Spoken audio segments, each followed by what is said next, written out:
Hello guys, welcome back to my channel. সবাই কেমন আছেন আপনারা? আশা করছি ভালো আছেন। আজকে আপনাদের সাথে শেয়ার করব হাঁসের ডিমের কারি। চলুন তাহলে ভিডিওটা পুরো দেখা যাক। দেখি ডিমগুলো সেদ্ধ হয়েছে নাকি। আলুগুলো দিয়েছিলাম, আলুগুলো তুলে নিয়েছি। এই যে আলুগুলো তুলে নিয়ে রেখে দিয়েছি। ছোট আলু, নতুন আলু, এই আলু দিয়ে ভালো হয়। এই ডিমগুলো তুলে নেবো। মধ্যে জল দিয়ে দিয়েছি, জল দিয়ে ভিজিয়ে নিয়েছি। এবার ডিমগুলো ছাড়িয়ে নেব। এই যে ডিমগুলো সব জলের মধ্যে নিয়ে নিয়েছি। এবার ডিমগুলো ছাড়িয়ে নেবো এক এক করে। ডিমটা ছাড়িয়ে নিয়ে দেখা হচ্ছে আপনাদের সাথে। ডিম ছাড়ানো রেডি, ডিম ছাড়ানো হয়ে গেছে। এবার রান্না করতে তো আমাদের ডিম সব ছাড়ানো হয়ে গেছে। এবার রান্নাটা হবে ডিমের কারি। ভিডিওটা পুরো দেখতে থাকুন। হাঁসের ডিমের কারির জন্যে আমি একটা মশলা তৈরি করে রেখেছি। এখানে এর মধ্যে আছে পেঁয়াজ না, মানে আদা, রসুন, হচ্ছে দুটো কাঁচা লঙ্কা, জিরে, আর টমেটো, একটা গোটা বড় টমেটো, আর হচ্ছে গোটা যে গরম মশলা এর মধ্যে দিয়ে একসাথে মিক্সিতে একসাথে বেটে নিয়েছি এটা মশলাটা।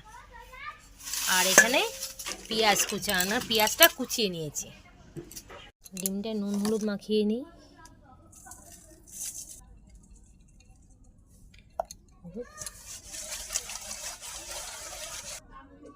ডিমগুলো ছাড়াতে গিয়ে ডিমের অর্ধেক খোসা দিয়ে উঠে গেছে। ডিমের গাটা টাটকা ডিম তো। মাখানো হয়ে গেছে। কড়া গরম হয়ে গেছে, তেল দেওয়া হচ্ছে। এই শীতকালে নতুন আলু দিয়ে এই ডিমের কারি খেতে খুব ভালো লাগে। আপনারা বাড়িতে একদিন এরকম করে ট্রাই করবেন, খুবই টেস্টি হয় নতুন আলু দিয়ে ডিমের কারি। এবার ডিমগুলো সব দিয়ে দিতে হবে।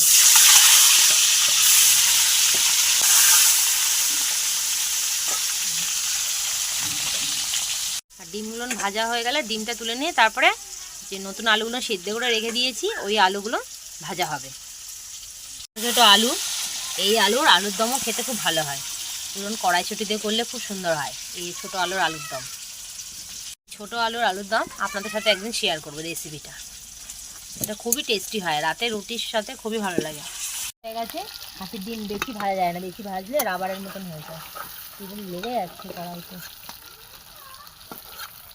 এর মধ্যে আলুগুলো দিয়ে সেদ্ধ করে রাখা আলুগুলো দিয়ে দেওয়া। আলুগুলো ভেজে তুলে রাখবো তো, আলুগুলো ভাজা হবে। তাহলে আলুগুলো ভাজা হয়ে গেছে, আলুগুলো এবার তুলে নেওয়া হলো। আলু ভাজা তেলেই গোটা জিরে দিয়ে দেওয়া হলো। আর এই কেটে রাখা পেঁয়াজগুলো এর মধ্যে দিয়ে দেওয়া হলো। পেঁয়াজগুলো সব কেটে রাখা আছে। এবার পেঁয়াজটা হালকা ভাজা ভাজা হয়ে আসলে এবার যে বাটা মশলাটা তৈরি করে রেখেছিলাম, আদা, রসুন, টমেটো, গোটা জিরে আর গোটা গরম মশলা দিয়ে এটা পেস্ট করে রাখা ছিল, ওটা দিয়ে দেওয়া হবে ওর মধ্যে। পেঁয়াজগুলো ভাজা হয়ে এসছে। এইবার এই বাটা মশলাটা এর মধ্যে দিয়ে দেওয়া হবে। মশলাটা ভালো করে কষাতে হবে। দেখুন কত সুন্দর কালার হচ্ছে। হলুদ গুঁড়ো দেওয়া হচ্ছে, হলুদ গুঁড়ো, লঙ্কার গুঁড়ো দেওয়া হবে, দিয়ে একটু কষাতে হবে। মশলাটা একটু কষে জল ঢেলে নিতে হবে, ভালো করে কষাতে হবে। এটা কালারের জন্যে কাশ্মীরি রেড চিলি পাউডার ব্যবহার করা হচ্ছে সামান্য। তার মধ্যে ভেজে রাখা আলুগুলো দিয়ে দিতে হবে, দিয়ে কষিয়ে নিতে হবে, দিয়ে কষাতে হবে। মশলা কষানো হয়ে গেছে, জল দিয়ে দেওয়া হলো।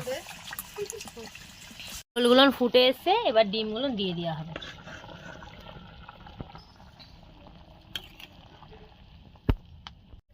ডিমগুলো দিয়ে ঝোলগুলো ফুটে আসলে নামানোর আগে এই ধনেপাতা ছিটিয়ে দিতে হবে। তাহলেই রেডি হাঁসের ডিমের কারি। আলুটা গলেছে নাকি চেক করে দেখব।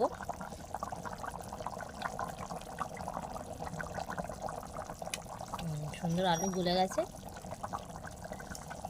তাহলে আমাদের হাঁসের ডিমের কারি রেডি। এবার নামানোর আগে ধনেপাতা ছিটিয়ে দেবো।